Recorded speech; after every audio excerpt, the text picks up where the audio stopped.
Hello there, welcome back to Perkins Pipes. Got this big hunk of briar here, the rusticated centurion pipe that I made some time back. You see the centurion's helmet with the transverse crest there on the front, crest that goes side to side. And you can see from the flat bottom here, it's a good sitter. It just sits nicely on the table, and boy, I do love the feel of that in the hand. So, nothing particular about this pipe with this video, but I do enjoy this guy so much. What are we going to talk about? You know what I'm going to say. As always, let's get this guy lit. Let's get to talking.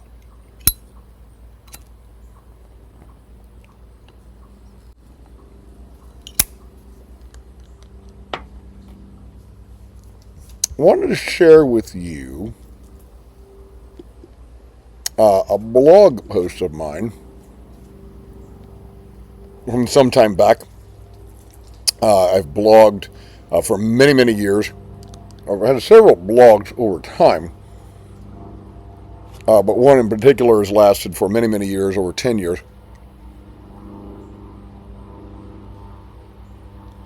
called Magister's Musings, Magister being the Latin word for teacher. And I can link to that in the notes below.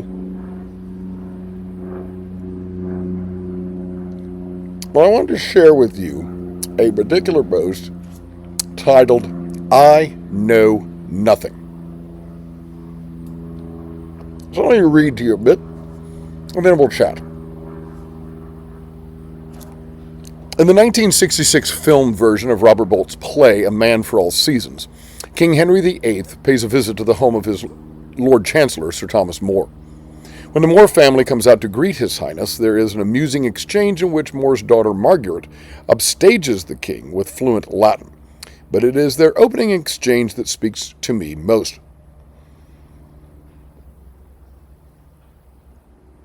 King Henry: Why, Margaret, they told me you were a scholar. Margaret: Among women, I pass for one, your grace. Margaret More sells herself quite short here, for she was one of the most learned people of her day, composing works in Latin and translating both from Latin to English and from Greek to Latin. I think often of her humble response to the king, for it is easy for my high school students to think that I know a lot of things.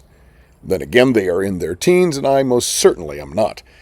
And so to those who think I am a scholar, I would borrow More's words and reply that among teenage students, I pass for one. In fact, it would be closer to the truth if I were to quote another legendary film character and admit, I know nothing. In the classic 1960 film Spartacus, the former slave gladiator, played by Kirk Douglas, has a quiet moment with his wife, Verinia, played by Gene Simmons. Verinia: What are you thinking about? Spartacus: I'm free. And what do I know? I don't even know how to read. Verinia: You know things that can't be taught. Spartacus: I know nothing. Nothing. And I want to know. I want to know. Verinia: Know what? Spartacus: Everything. Why a star falls and a bird doesn't. Where the sun goes at night. Why the moon changes shape. I want to know where the wind comes from. There are, of course, things about which I am conversant at the drop of a hat. We all have those areas about which we can speak readily and intelligently. For me, those tend to fall along the lines of Latin language, Roman history, certain authors, and particular strands of philosophy and theology. I can also entertain friends with quick knowledge of film lines and song lyrics, in both cases mostly from the 1960s to the early 1990s. And although my knowledge in those areas can be at times rather broad and deep, a brief consideration will reveal just how circumscribed my expertise really is. I would be embarrassed to admit what I know about cars, plumbing, electricity, chemistry, physics, astronomy, botany, biology, economics, marketing, computer science, art, opera, musical instruments, musical composition, cooking, sewing, meteorology, psychology, medicine, blacksmithing, the stock market, and farming.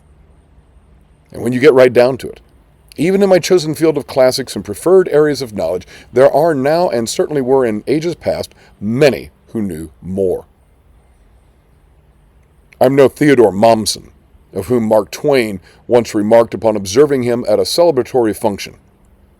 Here he was, carrying the Roman world and all the Caesars in his hospitable skull, and doing it as easily as that other luminous vault, and the skull of the universe, carries the Milky Way and the constellations. Ignorance can be daunting, or it can be tantalizing, and for those who enjoy learning, it is the latter.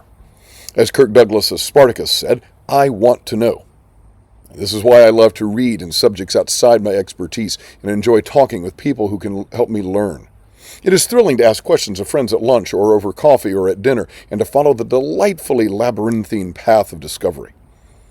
There is a time in our life, to be sure, when we care more about appearing foolish and do not want anyone to realize what we do not know. And this leads us not only to avoid asking questions, but even to put on airs and pretend to knowledge we do not possess. Hopefully most of us move beyond that stage as we mature and come to see that it is more important, in the words of Cicero and Sallust, esse quam videre, to be rather than to seem. It is complimentary when students think their teachers know something, and the kind comments I have received from students mean the world to me. Yet one day they will find that there was much more their Latin teacher did not know than that he did, and hopefully their own ignorance about the world will be more tantalizing than daunting, drawing them on along the never-ending journey of learning. What can I say? There's stuff I know and there's stuff that I don't.